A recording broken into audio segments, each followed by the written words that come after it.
Welcome to Rev Up Your Business with Hilda Gan. We are now in season 5, and we've changed the name and the focus of the podcast. Rev Up Your Business is the podcast for small to medium-sized business owners, entrepreneurs, and HR professionals. Each week, we share tips, strategies, and trends on how you can build success in your business. I share my expertise as a people-centric leader in work culture and human resources. My guests share their expertise in human resources, marketing, sales, finance, IT, leadership, and the multiple facets that you need to take care of your business. If you love to learn and want to find out how you can rev up your business, join us. Welcome to another episode of Rev Up Your Business. We are continuing in our final 7th part series on business optimization. Today we're going to talk about unified communication. Before we get started, I wanted to share that the conversations is our opinions of each of us. And what we found, the feedback is it's refreshing to hear our expertise and our impressions of how to optimize businesses. I can't wait to get started on this last series. So without further ado, I welcome Neil and Dianne to our 7th of our 7-part series on business optimization. Thank you, Hilda. Pleasure to be here again. I really enjoyed this, and we're getting such great feedback of people saying, wow, this is so impactful. What kind of feedback are you guys getting? The same. I mean, it is. People are telling me that yes, they're being. It's a lot more in depth. It's a lot more practical. It's a lot more, are based on our experiences, what we're seeing, and very positive feedback. And for some, it's like, yeah, it's a reminder. This has fallen off our radar, particularly with the wellness and mental health. When we made statements about, hey, pandemic's over, people's mental health and wellness is still there. So I liked our series 5 too, that talked about recruiting and retaining top talent and how we need to feel business focused. Dianne, what kind of feedback are you getting from some of the listeners and viewers? Yeah, the same. I think it's taken some time to engage in the series, but those who've joined or have listened, those that I know have listened to all of them and have their favorites. I like the idea that it's presented in small chunks. Either way, the information I think is getting out there and it's valued. Today we're talking about unified communications. So this is a way of business optimization. Dianne, what is unified communication? Great question, and I love it because this is my heart and soul. It's all about productivity, but the true definition of unified communications, sometimes referred to as unified messaging, but unifying our communications amongst each other, more or less a definition is when you integrate and optimize business processes, communication processes in order to increase user productivity. That's the true kind of easy to understand unified messaging or unified communications definition. I think it speaks also to the idea that it's the integration of many ways to communicate, and it's not always one way. We choose to do this way today and this way tomorrow. It's a way that each of us can choose our best way to communicate, and that makes us more productive. So what would be the components of if you wanted to create a unified communication system? Yeah, well, it's growing as we grow and learn more about technology. It's growing all the time. But unified communications as a service, or UCaaS, as it's known as, or even unified communications as a platform, they're all really the same thing, but they're slowly adopting different things into it. At first, years ago, we had the PBX systems, which were the phones that allowed you to route different calls into different places. That was really the early days of unified communications. Adding to that, a way to deal with email, which was the old written correspondence, now email, and with audio or phone messaging now turned into, you have voicemails. Those voicemails can be turned into text, so that they can be recorded.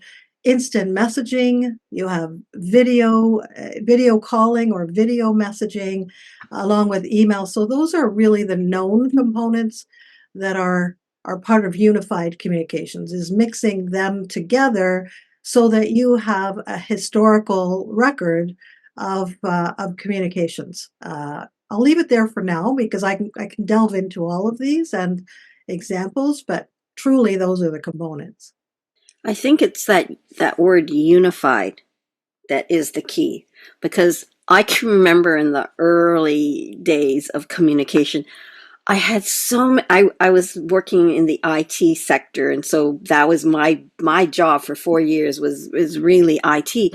And there were so many software systems, so many passwords. My phone had a password, my email had a password. I got to the point where I would stand at the keyboard, close my eyes, and think of the program that I was using, and hoping that the synapses would go from my brain to my fingers so I would type the passwords. but that's time consuming, and that's lots of multiple passwords, and so that key is unified.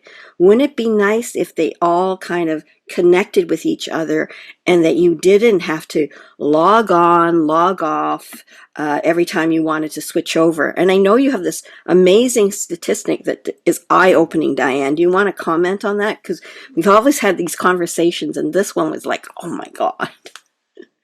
As far as switching applications, the productivity by logging in, logging out, or switching between applications, you lose about 9 minutes or 7% of a person's salary each time that they switch.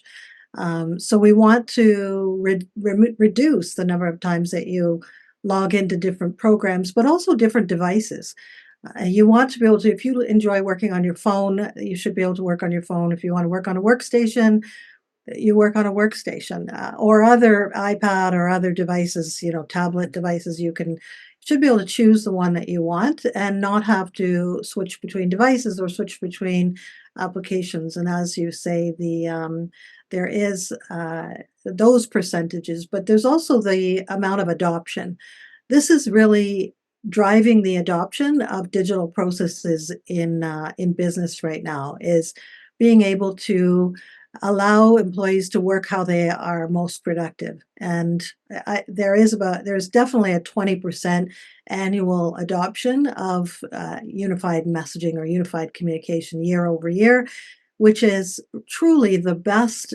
Those who benefit the most are they say the employees, but actually those who benefit the most are our clients and customers, because they're historical with the advent of AI, and AI being able to transcribe and organize documents and data and voice messaging and put it all, attach it to all to one client, gives you a 360-degree of view of clients and customers. Now especially professional organizations and agencies who depend on servicing clients, knowing backgrounds, maybe it's a legal firm, having those all attached to one view of a client and being able to see all the text messages that I've transferred back and forth, the video conferencing, some of the voicemails, some of the audio conferencing even transcribed. If you get that all in one place, then you're not really missing anything in that client's interactions with your company.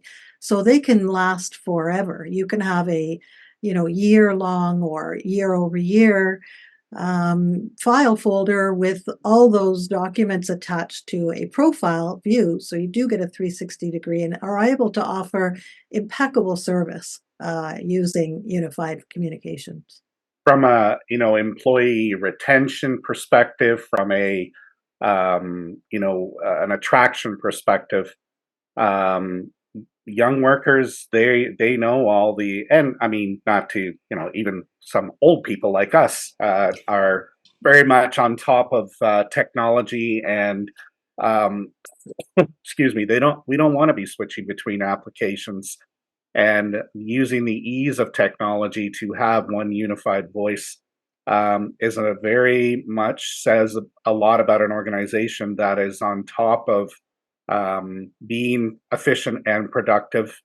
Also, with these, if you're using multiple tools, the chance of miscommunication and poor communication is greater than if you have this one unified tool. And as organizations are going more and more hybrid, this becomes even more super important, because operating in a remote environment has, lots of pluses, but some of the challenges are communication. I had a client tell me about a miscommunication in their remote environment. They also have multiple communication tools, and they felt, yeah, we got to tighten up on this. So from that perspective, it's a very much a plus to have a unified communication plan.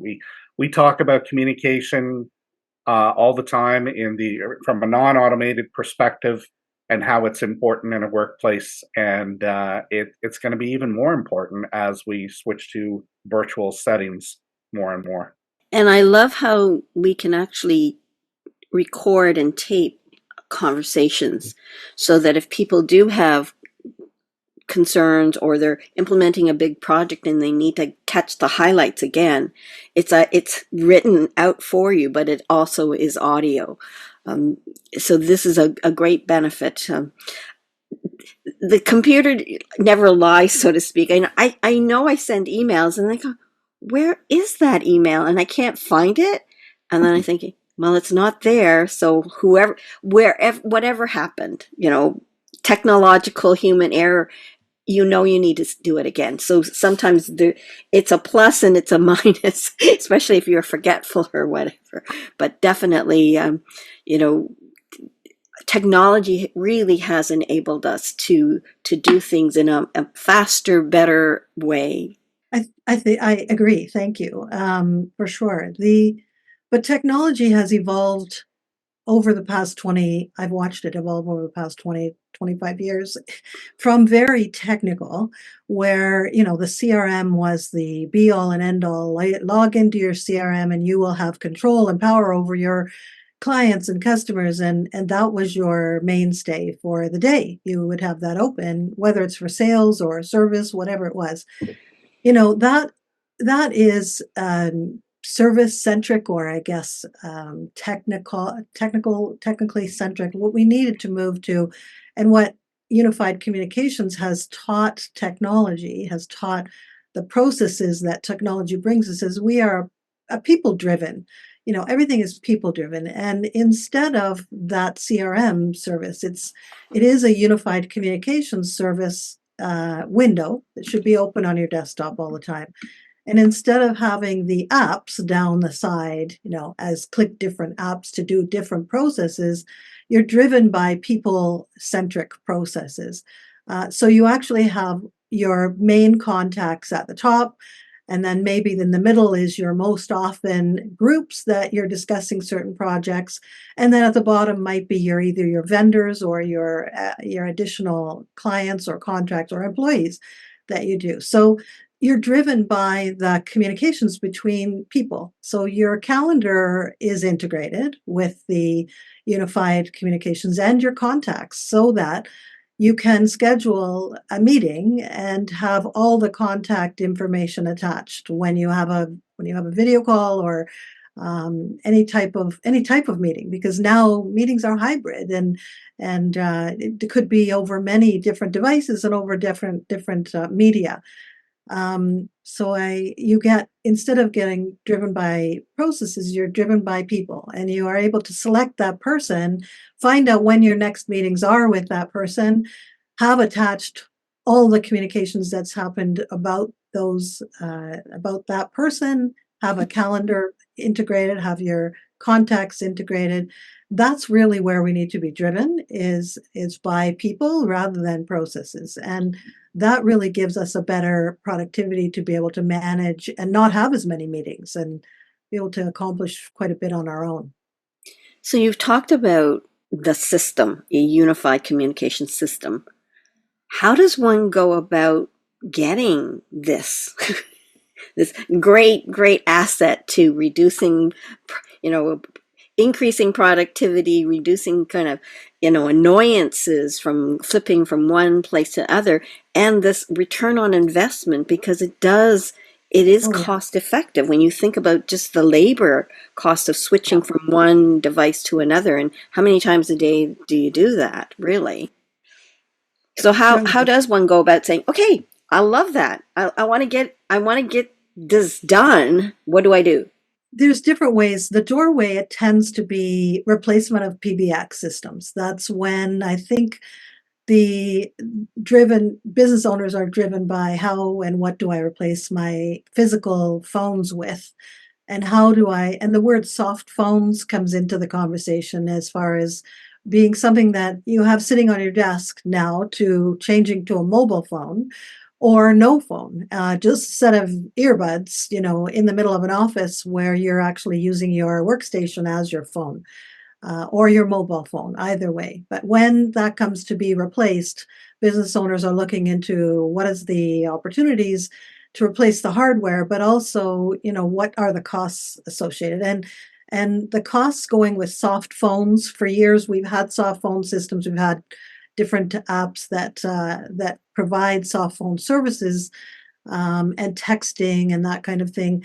So that's the first thing to look at it. But once you kind of tip that tip of the iceberg, which is what's a soft phone service, you start seeing that there's much more under that opportunity. Not just soft phones, but what is going to bring you unified messaging in terms of texting. How can I text? And customers and clients really love the opportunity of not having to pick up the phone to call, but leaving a message. And it's better than calling and leaving a message. You can actually text right on a website. Usually it's like you can text your question and you will get a reply by email. And that means you can do it at your convenience and they can reply at their convenience, which, being convenient, really means that you're going to get better service. You're not going to get routed around everybody else, and who knows who, and explain your situation a million times. And you're going to be able to succinctly put it down, get it to the right person, route it, and get back to you, usually within a few hours. You can, and a lot of companies are choosing to allow this, and it starts with their website. It's really click here, leave a message, or chat with a person right now. That is really the core of unified messaging, is to have a place that you can go as a customer, a client, an employee, and you can add your query there, and know that it's going to be recorded, because it will be recorded in the general mailbox, but it will be routed to the right place, dealt with the right person, and come back to you in writing. And that's verbal. In the verbal sense, I mean, now there is transcription, but transcribing doesn't always get it right. But your written message always does. The drawback, to all of this is that sometimes AI and other products, and we will see this evolving, where things in the negative sense or the risky thing. I attended a meeting yesterday, actually, and there was about 40 on the call, and there were 3 note takers on the call as well. And the host really doesn't know whether to let note takers in or not, because sometimes it's a substitute for the live person, as they're just sending their note takers in, which is their AI, bringing and recording the notes. So you have to really kind of make sure that the written word is authentic, and it does come from a real person. Is the sense of that. We talked about the young person. It's natural. This latest generation has grown up with technology from day one. And what advice do either of you have for those people who technology is not second nature, and that the thought of this unified communication is just another thing that they have to learn? What are your thoughts in terms of helping ease that, for some people who are a little not so tech savvy? So, from my perspective, the employer or the organization that is adopting a unified system is, this is how it's going to make your life easier. This is how it's going to make your life better. And, stay away from IT terms that can be confusing. I'm not saying dumb it down, but make it user friendly. And from my experience, my perspective, it's when you get into more techno speak than what the average person needs to know in terms of using these systems. That's when you alienate them. That's when they tune out, and that's when I can't do this. So keep it simple. Very much keep it simple. And you can keep it simple and still make sure that they know all the tools, tricks, and what to do. And having user guides is, if you need somebody, if people need a step-by-step manual just to get going, there's nothing wrong with that. A simple checklist. So I would just, from my experience in the years in training, many different levels of tech savvy and neophytes in coming into the techno world. You meet them where they're at. People find mobile devices sometimes easier to adopt, and there is a faster rate of mobile devices among frontline employees. Say they don't have to log into a workstation every day, but they are on their phone. So a lot of the unified communications do have mobile apps, and they do make them a little more user friendly, fewer features, but the main features are there. So I do find it easier to, first of all, the attitude and the opportunity that they're more open to learning something on their phone than to do it at a workstation, which already it seems complicated and adds a barrier. So I think the mobile phone helps. I do also think that if you can, what's coming, video is king right now. So rather than a user guide is great if it includes images, pictures, how to point to this and click that, and that's great. But what people are finding is if there is to do a quick video clip of you sharing your screen, this is how you can do it on your mobile device, this is how you can do it on your workstation, and you just give a really quick 1 minute. That seems to be good for those who are new to any kinds of technology in using it in a communications. So I do little bites of those things can help, but I agree with Neil as well that it's the new normal, and a little bit of change at the beginning will result in so much better productivity and help for remote teams as well as employees to be part of a full team and customers. I like the thoughts that the shots that both of you shared. And three things jump out at me is meet them where they're at, right? And that way you help them learn. Make sure it's something that they see as enabling versus, something you have to do and you don't, and the resistance is there. And I think helping the learners to learn in the methods that best suit them. Some people love to read technical guides or user guides.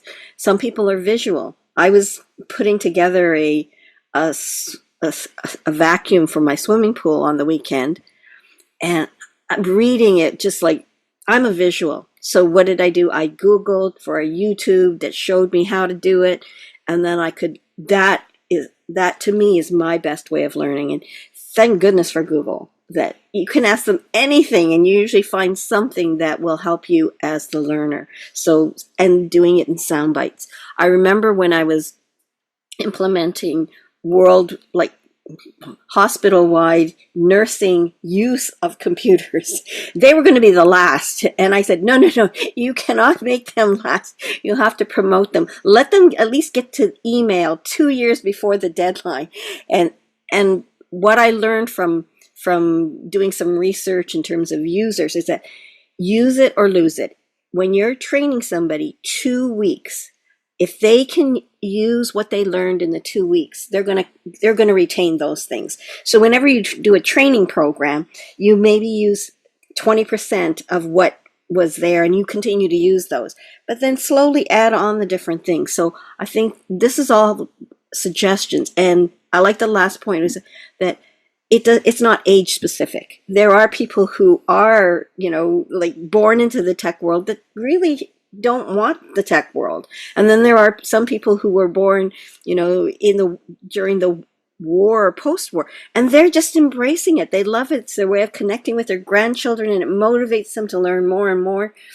So it's all kinds of different users. Let's talk about some of the other benefits. We talked about increasing team productivity. We talked about enhancing the remote work. Any other ideas about the benefits of providing a unified communication system in your business and organization? Yeah, reduced operational costs is definitely a big benefit of unified communication services, because you're consolidating what used to be hardware with phones, and now you're consolidating a lot of communication tools into a centralized place or a centralized platform. So what you do is now you can minimize the managing multiple systems. You have fewer questions outside of, now all those questions are centralized towards one system, but you also have one line of support that you may need one call rather than 5 calls to remedy. So the costs are considerably less.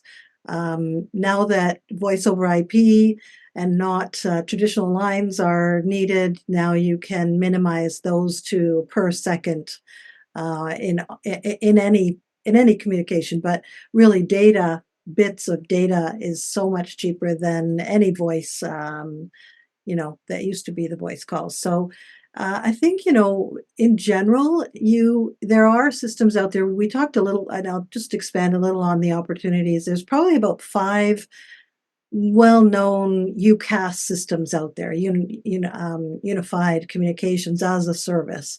There's about 5. I know lately Microsoft has come in and said that they are doing it. Everyone has a different flavor. So you be wise to do a Google search on UCaaS or unified communications, and 5 big players will float to the top. They all have different benefits, like most software has different benefits and pitfalls, and I would say, in my view, Microsoft does not have the best. I'm going to go on record here, but does not have really what I see as the best, because it really is committed only to their own software. But there is, the players who are more generalists and kind of work with all software, integrate well with Microsoft and other products. They can come as low as $50 per month, and really less, but general $50 per month per user. And those are for users, not for clients and customers and anything else. So you may only need one user and a few guests to accommodate a small staff. So you can really do it for very, low costs. And how does that compare to things that people would have now? Because $50 per user sounds okay, but what am I spending right now per user for everything that I have? When you consider the cost of Zoom, sometimes you can replace Zoom if you use it for internal communications. If your video calls are internally, then you get used to a new system internally. You can include that. That comes with that $50. You don't have to pay any more for video calls, audio calls, internally, messaging. All of that can be included. So replacing other software products like Zoom, like other really, there's the Slack. Slack is an example. They're moving into the UCaaS, kind of like as a unified messaging. Not quite there yet, in my view, but there are other software products that you're paying for, phones, mobile phone plans. Whether you leverage each employee's plan on their own or subsidize their phone. Often this is in the data. So you don't need to subsidize their phone minutes, but you really subsidize their data plans. Right, If you're right. an employee that wants to support, if you're a business owner that wants to support employees with their phones, it's better to invest in data than in minutes or anything else. And you, like I say, those video calls and everything can be reduced by using one single platform as well. You hit on a key thing there for, Diane, is that's always the question we get: cost, cost, cost. And, I think organizations need to look at some accounting practices in terms of, yeah, we're possibly spending some upfront money to get it implemented. And then there is like the per user cost. But if they do a cost comparison with what they're using now, and I think, for some businesses, I mean, all of us here in the small, medium sized businesses, they just, sometimes see the figures. So a lot of education is required to say, in the long run, this is what it will look like. So. A technical audit, we often do technical audits, and that really just requires some thought and research on what products are you using right now, what's the monthly cost, what are your user costs, what's the benefit, what's the cost of those, and what's the benefit that you're getting. Because of really osmosis, there's employees will come forward and say, let's use this for project management, let's use this product for, you end up with a lot of disparate products that you really sometimes you don't even know about, that organizations are using on their own in small pockets, but they're still coming out of the business. So when you do add all those up, it's true, it's eye-opening for business owners and organizational leaders to see what they're actually spending on all of these non-integrated products. And when you do take the option away, and it's not meant, change management is not to rip and replace, like rip all that out and replace it in one day. It's really a progressive adoption where you say, here's the plan, we want to move to this integrated system in the future. 6 months down the road, let's adopt one thing at a time and slowly leave the other disparate products aside. And that results in cost savings. The other thing is there is support for training. I know Ontario and other provinces do have a partnership grant with the federal government for training. And it's a fairly good amount of training, and it's a good percentage. I think it's up to 80-90% that's reimbursed if you can provide training that's going to improve the capacity of your employees. So there's definitely help there when it comes to adoption training, adoption plans, and in general, helping people become more tech savvy. You are our tech guru amongst the three of us. And what I love about you is the wealth of knowledge backed by statistics and your approach to, as you say, doing an audit, hearing what a particular business or organization, and it doesn't matter the size, what they have, and matching it with what is the most suitable. So just a wealth of knowledge, and I would encourage people to connect with us and connect with Diane so that you can learn how you can optimize your business. Listen to all 7 series, listen to this one and say, yes, I need to hear more about what I should be doing from a human resources perspective, from an AI, from technology perspective. Any final comments from the two of you before we sign off for this 7-part series? On an overall basis, if you followed us through all of the 7 series, you'll see these are all interlinked. And these are all about enhancing your organization. Sometimes to hear it is one thing, but to see it in action, for you to reach out to us to say, okay, walk me through this a little bit more, might help you a little bit more to understand where we're coming from. So please, by all means, reach out to us, and we can show you how your organization can be enhanced. We come at this from a technical perspective, a people perspective, a business perspective, and an operator. It is a well-rounded approach. Specifically to the what we've discussed today, this has been, kind of the icing on the cake for how these things can make your organization better. And I think that if you take a look and ask some questions, even if it's just to say, am I on the right track here? It's a good tool just to get that outside perspective. Sometimes, with no disrespect, we're so deep into the forest we forget to see the trees. So I would encourage you to reach out just to ask a few questions. Well said, Neil. Totally agree on all that. I'm excited about the future. For the first time in my work with technology, I'm finding that things are becoming more people-oriented, more user experience is really in order for people to use technology effectively, it has to be user-friendly. It has to be oriented around the way that that people want to work, desire to work, have time to work. These days, time is currency. Rather than money, it's time. I find you want to save time and make people efficient. I think all of these series is designed around efficiency and effectiveness and economy. I think all of those things we've spoken about at each turn in this series, and it's been really great to bring the three of us. We meet pretty regularly, but always felt we had some things to share, and I think we have brought the best of what we normally have spoken about. We brought to the masses now.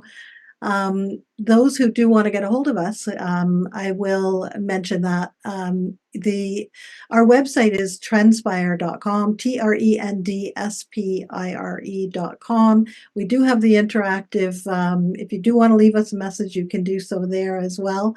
You can also reach us by email at effectiveness@trendspire.com. And I'm sure that if you reach out, we are happy to get back to you about any of the topics that we've discussed.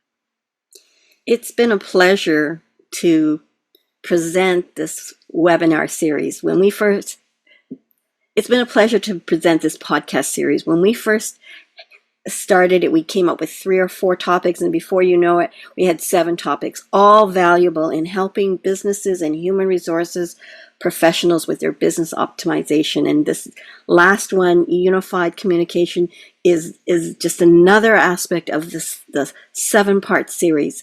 So Neil and Diane, thank you. We're going to miss talking like this. There'll probably be a series 2 next fall or something.